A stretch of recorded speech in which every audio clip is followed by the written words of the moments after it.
നമസ്കാരം. Raf talks ഫുട്ബോളിലേക്ക് ഏവർക്കും സ്വാഗതം. സൂപ്പർ താരം ക്രിസ്ത്യാനോ റൊണാൾഡോ നിലവിൽ സൗദി അറേബ്യയിലാണ് കളിച്ചുകൊണ്ടിരിക്കുന്നത്. എന്നാൽ അതിനു മുൻപ് തന്നെ ഒരു അതുല്യമായ കരിയർ പടുത്തുയർത്താൻ അദ്ദേഹത്തിന് കഴിഞ്ഞിരുന്നു. യുവേഫ ചാമ്പ്യൻസ് ലീഗ് കിരീടം 5 തവണ നേടിയ താരമാണ് ക്രിസ്ത്യാനോ റൊണാൾഡോ. UCL കിങ് എന്നുള്ള ഒരു വിളിപ്പേര് സ്വന്തമാക്കാൻ ക്രിസ്ത്യാനോ റൊണാൾഡോക്ക് കഴിഞ്ഞിരുന്നു.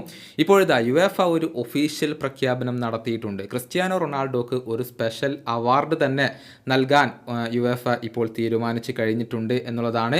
യുവേഫ ചാമ്പ്യൻസ് ലീഗിൻ്റെ ചരിത്രത്തിലെ ഏറ്റവും മികച്ച top scorer, all time top scorer എന്ന ആ ഒരു റെക്കോർഡിനുള്ള അംഗീകാരമായിക്കൊണ്ടാണ് ഇപ്പോൾ പുതിയ ഒരു അവാർഡ് അദ്ദേഹത്തിന് സമ്മാനിക്കുന്നത്.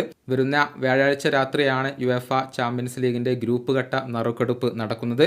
ആ ചടങ്ങിനോട് അനുബന്ധിച്ചുകൊണ്ടായിരിക്കും യുവേഫയുടെ പ്രസിഡന്റായ സഫറിൻ ക്രിസ്ത്യാനോ റൊണാൾഡോക്ക് ഈ ഒരു പുരസ്കാരം സമ്മാനിക്കുക. അദ്ദേഹത്തെ ആദരിക്കും എന്നാണ് ഇപ്പോൾ യുവേഫ അറിയിച്ചിട്ടുള്ളത്.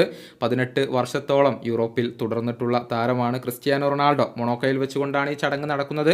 ആ ചടങ്ങിലാണ് ഈ ഒരു അവാർഡ് അദ്ദേഹത്തിന് സമ്മാനിക്കുക. നമുക്കറിയാം, അദ്ദേഹം മാഞ്ചസ്റ്റർ യുണൈറ്റഡിന് വേണ്ടിയും റയലിന് വേണ്ടിയും യുവൻറ്റസിന് വേണ്ടിയും ഒക്കെ യുവേഫ ചാമ്പ്യൻസ് ലീഗിൽ കളിച്ചിട്ടുണ്ട്. 140 UCL ഗോളുകൾ അദ്ദേഹം നേടിയിട്ടുണ്ട്. 183 മത്സരങ്ങളാണ് അദ്ദേഹം കളിച്ചിട്ടുള്ളത്. UCL ചരിത്രത്തിലെ ഓൾ ടൈം ടോപ്പ് സ്കോർ അദ്ദേഹമാണ്. രണ്ടാം സ്ഥാനക്കാരനായ ലയണൽ മെസ്സിയേക്കാൾ 11 ഗോളുകളാണ് അദ്ദേഹം നേടിയിട്ടുള്ളത്.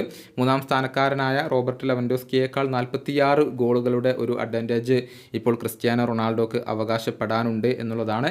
ഏതായാലും അർഹിച്ച ഒരു അംഗീകാരമാണ് യുവേഫ ഈ താരത്തിന് നൽകുന്നത് എന്ന കാര്യത്തിൽ സംശയങ്ങൾ ഒന്നുമില്ല.